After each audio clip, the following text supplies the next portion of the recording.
ప్రతి సంవత్సరం మార్చి 8న అంతర్జాతీయ మహిళా దినోత్సవం జరుపుకుంటాం. మహిళల సాధన, కృషి, విజయాలను గుర్తించి లింగ సమానత్వం, హక్కులను హైలైట్ చేస్తారు. అటువంటి మహిళా దినోత్సవం గురించి మరింత సమాచారం మా ప్రతినిధి వరప్రసాద్ అందిస్తారు. మహిళలకి పెద్దపీట వేస్తుంది ప్రభుత్వం. ఈ నేపథ్యంలో ప్రభుత్వం కూడా మహిళలకి ఎట్టి పరిస్థితి ఇప్పటికే ఒక ఫ్రీ బస్సులు కూడా ఏర్పాటు చేశారు. ఈ నేపథ్యంలో మహిళలకి ఏం కావాలి, ఇంకా ఎటువంటి రక్షణ కావాలి, అబల కాదు సబల అనే విధంగా మహిళలు కూడా చాలామంది ఇక్కడ మహిళా దినోత్సవం సందర్భంగా వచ్చారు. ఈ నేపథ్యంలో మన దగ్గర మహిళ ఒక అధికారిని ఉన్నారు, ఆమె ప్రత్యూష్ గారు, మన ఆర్డీఓ గారు. ఇప్పుడు ఒక మహిళగా మీరు మళ్ళీ ఇంట్లో గృహిణిగా అంటే ఏ విధంగా మీరు రెండింటిని సమతుల్యం చేసుకుంటున్నారు? అందరికీ నమస్కారం అండి. ముఖ్యంగా మహిళలందరికీ కూడా అంతర్జాతీయ మహిళా దినోత్సవ శుభాకాంక్షలు. ఇక్కడున్న మహిళలు మీరు అడగాలి, బయట ఎలా మేనేజ్ చేస్తారు, ఇట్లా ఎలా మేనేజ్ చేస్తున్నారు అని చెప్పి. సో నా వర్క్ ఇంకా నాకు మ్యారేజ్ కాలేదు కాబట్టి నేను only dedicated to work as of now.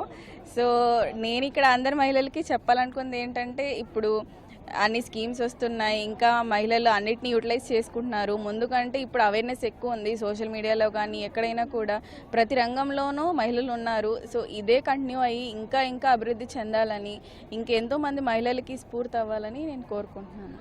కూటమి ప్రభుత్వంలోని ఇప్పటికే మహిళలకు మీరు పెద్దపీట వేశారు.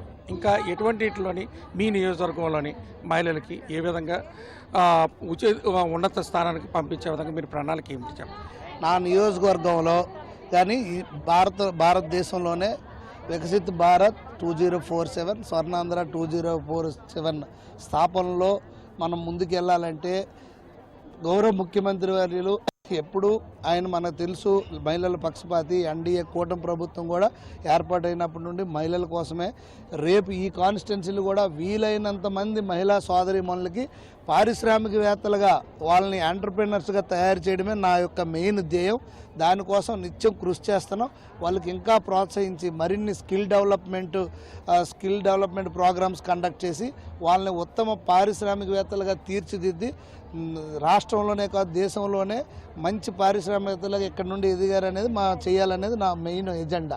అదేవిధంగా చూసుకునేసరికి త్వరలోని అంటే ఈ కనబడుతుంది పురపాలక సంఘ ఎన్నికలు కూడా రాబోతున్నాయి. మన దీంట్లోని చూసుకునేసరికి మహిళలకు ఏమైనా కార్పొరేటర్లుగా తప్పకుండా చేస్తాం.